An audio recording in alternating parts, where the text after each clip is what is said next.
รับก็คือซ่องแม่ปิ่นและน้อง TLLT วันนี้เป็นลูกมือให้เคยเราเป็นลูกมือกินหลังคาอีกแล้วเบิ้งช้างเอาดูคุณอ่ะสวัสดีครับ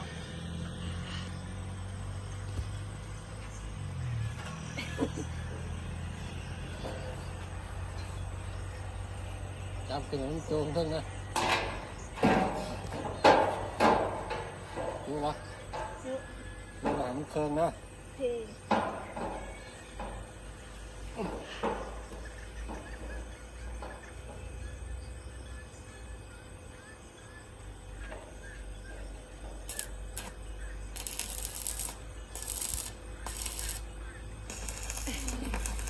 วันนี้ยกสูงขนาดเลยวันนี้เป็นลูกมือ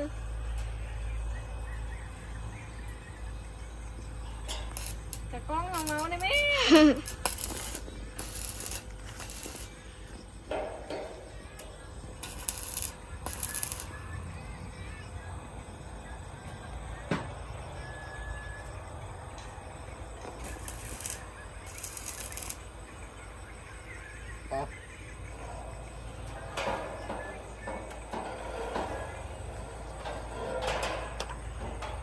ได้มาเลยลงไปเลย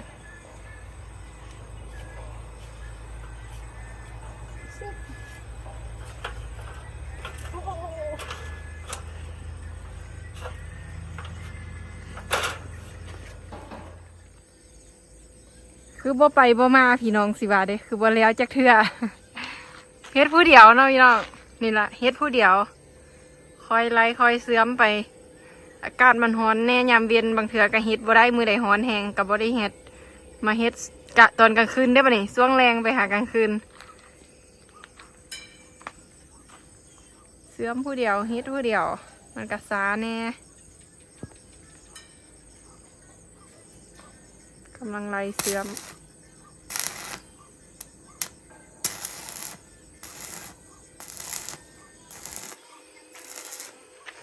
ใกล้สิแล้ว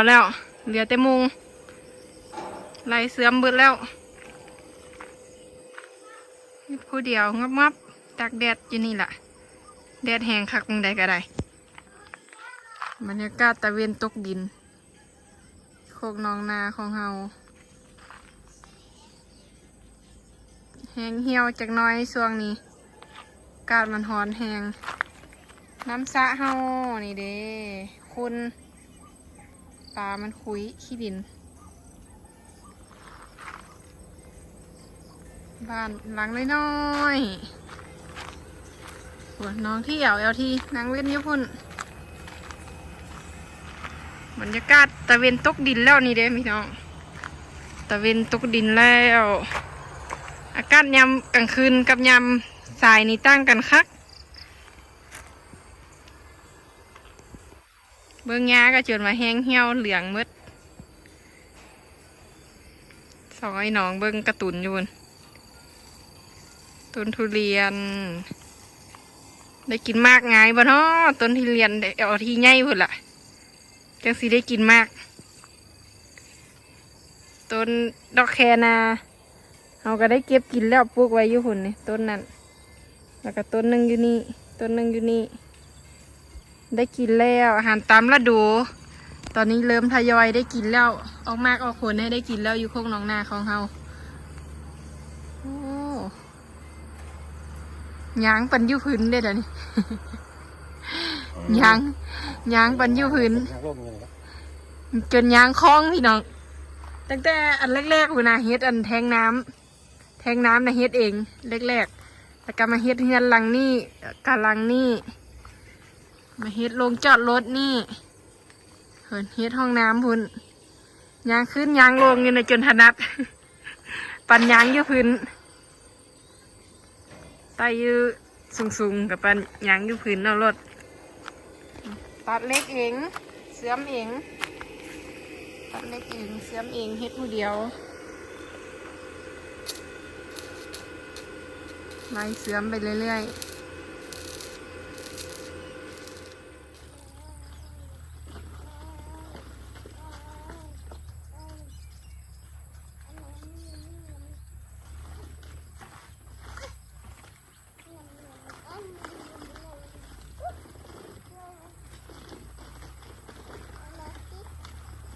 น้ำให้กินหน่อย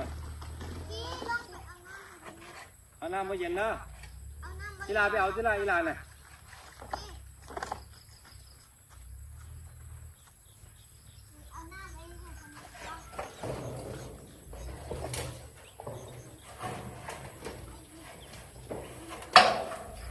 ดึงว่ามันถึงแค่นั้น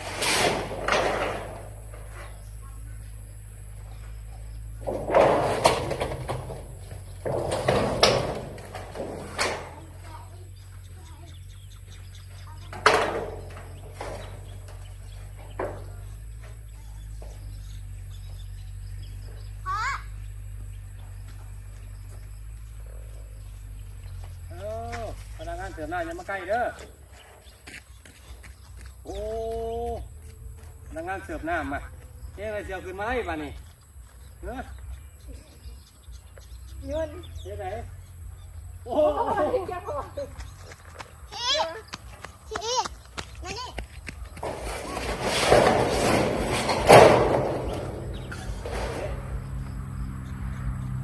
ทุบงอกให้หน่อยเล็กนะเขาเจ้ายุ่งใส่ส่งอยู่นะ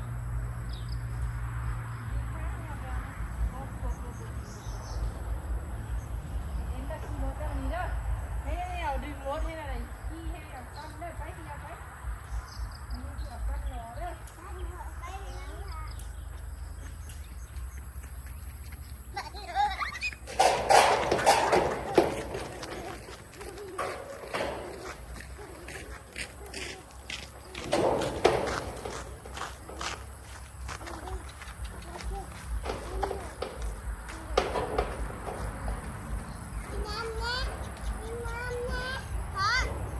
เดี๋ยวให้น้องกินไหม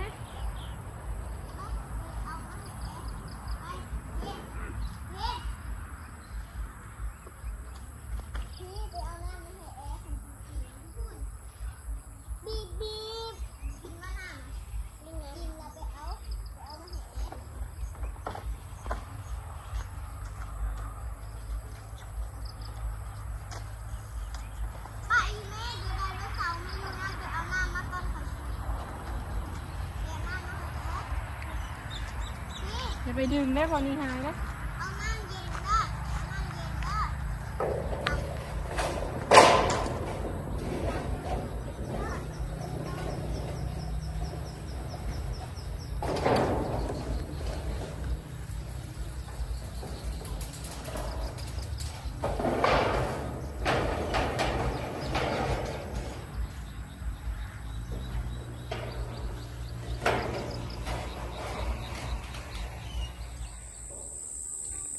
เอาแผ่นขึ้นเรียบร้อยแล้วเอาแผ่นขึ้นไปเรียงไว้ทางเทิงแล้วเรียงไว้ทางเทิงแล้วก็เอาออกมาเรียงปูแล้วก็สียิงน็อตไว้ยึดน็อตไว้แบบนี้ยิงก็ขึ้นเลยมุ้งก็ขึ้นเลยพี่น้องบุญนะเปิดไฟยิง เสียใจเลยครับมันฮ้อนจำเป็นมันฮ้อนครับมุ้งย่ำขึ้นเรา มุงแผ่นแล้วมุงแผ่นหนึ่งแล้ว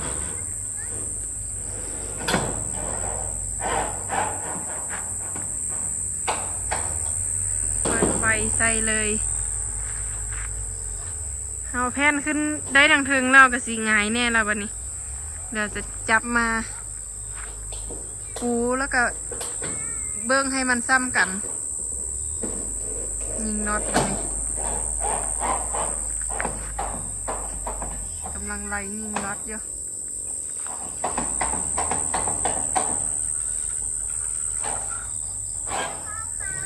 แกะเสื้อใส่เลย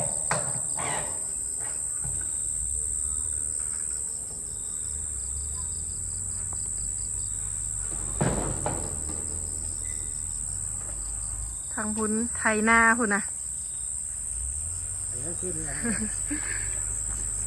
ไทยนาบ้านเขาว่าทางพุ้นอยู่ทางทีข้างๆกันน้องเที่ยวกับพาน้องเล่นพุ่นนะบรรยากาศกลางคืนยามกลางคืนก็ฟินเย็นดีขนาดเลยพี่น้องยามเวียนนันฮอน ไล่ยิงน็อตอยู่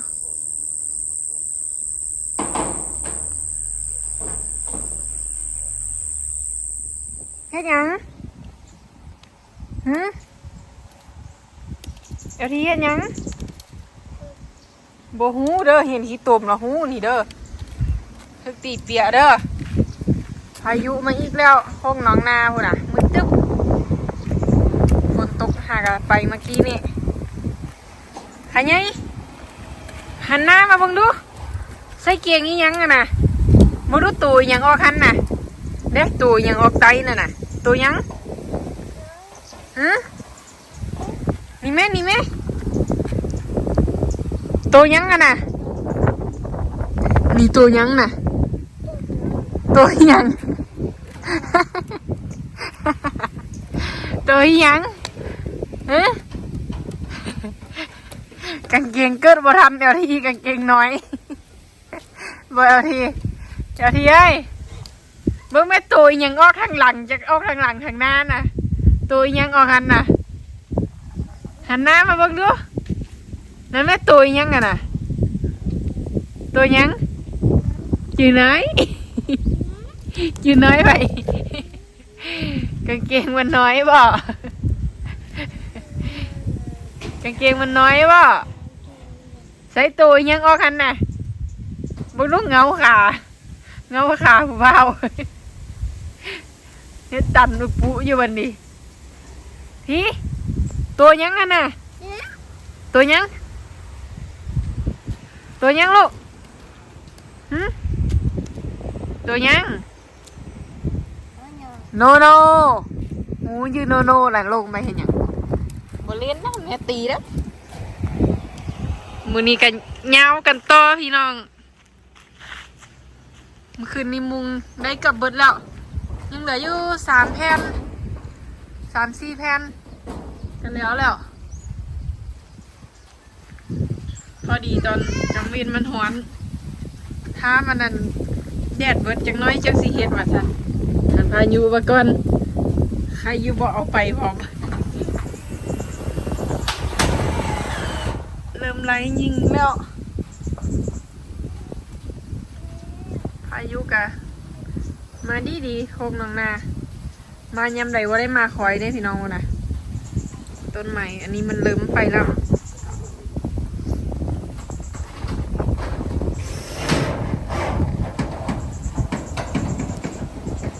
เล่นผู้เดียว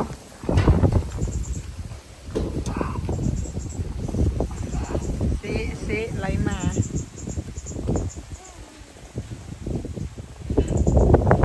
มึงเอาขาวนเล่นขี้ตัวไม่ได้ด้วยนี่ ตีก้นเหมือนกันมาแม่ฝนตกนี่มาแม่เบิกกันนะเอาแซ่กันนะฝนมันตกอยู่มาเข้ามาฝนเศร้ากันจังเล่นมาเห็นบ่ตีนขี้แอะละเดียนะปะเอาทีมขี้แอะเด้เห็นบ่ไปเร็วๆให้บ้านเล่นเปื้อนวะอย่า ฝนตกแล้วไปลบฝนน้องน้อยขี้แอะแล้วมั้ยแอะแล้วน้องน้อยฝนตกแล้วมั้ยนั่งอยู่นี่ฝนตกเล่นอยู่นี่พี่สวัสดีครับรอกันเอาหันมาเร็วสวัสดีครับเอาไว้อะมันสิล้มแทงเอาไว้โอเคมาพี่เร็วสวัสดีครับผมมีอะไรหูยไดโนเสาร์คอยาวอ้อมหันแล้วนี่ยังอันนี้นะตลัดเม็ดวัดยังมาสิบ้านมือเด้เล็กยังเล็ก7ใส่เล็ก7ใส่ตัวใดใส่สีบ้างไหมด้วยเล็ก7นะเล็ก7ป่ะสวัสดีครับผมฟอร์มหลายขนาดคู่มือนี่พวกเห็นยังกับพวกเห็นแล้วมาพี่แล้วมุ ดูเอาทีขี้แอแล้วได้แต่มือเอาทีนะเด้ระวังบ้านมือเด้อตกมาอีกแล้วพายุเข้าโคกน้องนาตอนนี้ฝนตกอยู่ แม่ ครับพร้อมฝนตกครับฝนตกไปไม่ได้นะครับหมูอุดอุดใส่หมูอุดอุดหมูอุดอุดให้ข้าเจ้าไปเลี้ยงแล้วให้ข้าเจ้าไปเลี้ยงแล้วฝนมาอีกแล้วหลังคาใครแต่มันลงมันบ่เป็นหยังบ่หักบ่สิกหลังคาก็ยังอยู่สภาพเก่าโครงเล็กกะบ่พังหลายบันไดยังทาสีเหลือห้องกระทาสีเริ่มไล่ทาสีเรื่อยๆเมื่อวานนี้เอาสังกะสีขึ้นผู้ใดมาผู้น่ะรถผู้ใดน้อมาผู้เห็นบ่น่ะเท่าไหร่รถไฟมาผู้เห็นบ่คุณลุงผู้กำกับ AK Channel นำเสนอบ่เป็นมายามบ่หันนั่นสวัสดีครับผมบอมเด้อเสียบ่สวัสดีจ้าสวัสดีครับผมเร็วครับผมก่อนก้มด้วยครับผมรอ ไม่นี่ ๆ ขนมปะ อายุหากระเข้าจ้ะ บ่โต๊ะคู่มือปะ บอจะหากระตุกนี่ละจ้ะ เดี๋ยวขนมไป นางหุ่นเดี๋ยวเคลียร์กันเด้อฝนมาเมื่อกี้นี่ โต๊ะคู่มือ คุณลุงเอาอะไรมาฝากใครใหญ่เนาะ ต้องฝากกาใหญ่นะมีปืนฉีดน้ำตั้งแต่สงกรานต์หมดเลยเนาะนี่ โอ้ยถึกใจมันอย่างแล้วนะ เอามานี่ ปืนไหน เอา พ นี่ ร้อมลายดีใจหันหน้ามาเด้อขอบคุณครับผมยัง มากินข้าวแรกนู่นด้วยมาเนี่ย จ้า ตีน โอ้ได้ไก่มาพร้อม หลายอย่างอยู่พี่ทีเอลไปไหนพี่ทีเอล พี่เดียวอยู่บนบ้านครับโอ้ยไอเอ๋วเล่นแล้ววันนี้ไอเอ๋วยังได้แล้ววันนี้ให้เอ๋วเล่นนะบ่ไปมาพี่โอ้เพื่อนน่ะนักอีกหน่อยล้างจานซอยแบ่งเบาเมย์ได้แล้วล้างจานเลี้ยงน้องขับปิ้นกับหาแต่ออกไปส่งขับปุ้นมาเส้นขนมจีนอมแห้งแม่พี่น้องทีเอลสั่งได้เด้อพี่น้องมีพร้อมส่งอันนี้ส่งคือเก่าแล้ววันนี้ก็ออกไปส่ง20 กว่ากิโลกินอะไรครับนี่เด้หาเงินซื้อขนมซื้อนมให้2 คนนี่เด้อุดหนุนได้เด้อป้ากับลุงเดี๋ยวมาพูดดู อะไรไป ดีครับมึงตู้เย็นบ่มีฮอตยามเกี้ยง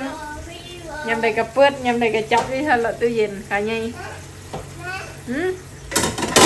เล็กน้อยล้างจานพอ2แล้วอันนี้ก็กลับเข้ามาทุกหมดปกติเส้นขนมจีนนมแห้งมีถุง1 กิโลนี่ได้หลายพี่น้อง1 กิโลไปลวกเอาให้ได้หลาย1 กิโล150 บาทนี่น้องปิ้นกับไปส่งประมาณ20 กว่าโลหาเงินซื้อขนมให้ขายใหญ่นี่เด้เขาสู้หมดปกติแล้วพี่น้องตอนนี้ขายของคือเก่าแล้วเดี๋ยวปลาแห้งน่าจะ2-3 มื้อได้พี่น้องปลาแห้งกับสิกลับมาขายของคือเก่าตอนนี้น้องเที่ยวกับเปิดเงินแล้วแล้วกับน้องปิ้นก็บ่ได้ไปทางใดแล้วอยู่กับน้องเที่ยวน้องอีมากำลังล้างจานอย่าลืม ไปดึง อุดหนุน ดึง ขนมจีน มันนอนกิน อบแห้ง เพื่อน แม่ปิ่นน้องทีเอล แม่กินหมดเลยอัน เล่นนะครับ เขา สวัสดีครับ เขา ครับผมก่อนมือด้วยครับผมก่อน เพื่อน ครับผมเอาไว้พอกันไม่คลิปหน้าส แม่ บาย สวัสดี ดี ค่ะตรงนี้ หืม ตรงนี้ กดนี่กด